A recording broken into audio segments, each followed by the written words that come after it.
MQ Pakistan की तरफ से रिटायर मुलाजमीन खुसूसन पेंशनर्स जो हैं, जो पूरी तरह फंसे हुए हैं, और बल्दिया उस्मा कराची और बेवा तो कहती है कि हम तो आड़े नहीं आ रहे, लेकिन ये टाउन की सतह पर जो फर्मा बारदार अफसरान हैं उन्होंने और रीजनल डायरेक्टर ने घुमा के रखा हुआ है। वरना ये मसला तो हल शुदा है कि 16 अक्टूबर 2023 से पहले वाले जो रिटायर हुए उनको तो बल्दिया उस्मा कराची और बेवा ही देगी।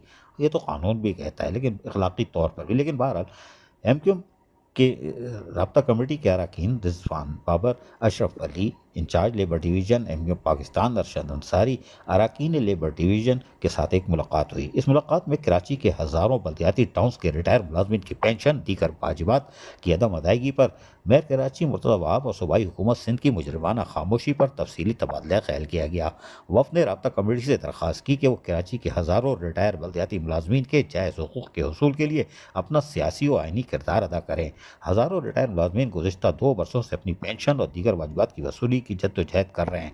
कोई भी सियासी जमात इन रिटायर मुलाजमीन के जायज़ हुकूक़ तहफ़्फ़ुज़ के लिए आवाज़ उठाने से कासिर है। सिर्फ एमक्यू पाकिस्तान और लेबर डिवीज़न एमक्यू पाकिस्तान हमारे शान बशाना खड़ी है, ये रिटायर मुलाजमीन ने वाज़ेह तौर पर कह दिया। खास तौर पर डॉक्टर फारूक सत्तार के शुक्रगुजार हैं, जिन्होंने हम रिटायर मुलाजमीन के वाजिबात के हसूल के लिए प्रेस कॉन्फ्रेंस भी की और सिंध हाई कोर्ट में मुलाजमीन के साथ एहतजाज में भी शरीक हुए थे।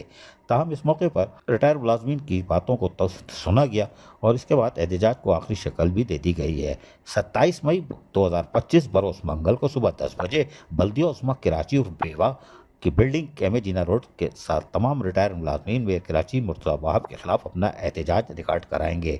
रिटायर मुलाजमीन के वफ्द में असलम बेग, शबाहत, नासिर बेग, खुर्शीद अनवर, फैज़ बानो, शाहिदा जबी, जकी कदर और उसके साथ जावेद मुगल और अब्दुल वसीम भी शामिल थे। अजीज आरिफ, KBS बल्दियाती न्यूज़ कराची। ऐसी ही खूबसूरत वीडियोस फ्यूचर में हासिल करने के लिए रेड बटन पर क्लिक करके और बेल आइकॉन को प्रेस करके हम सबके सब्सक्राइबर बनना मत भूलिए।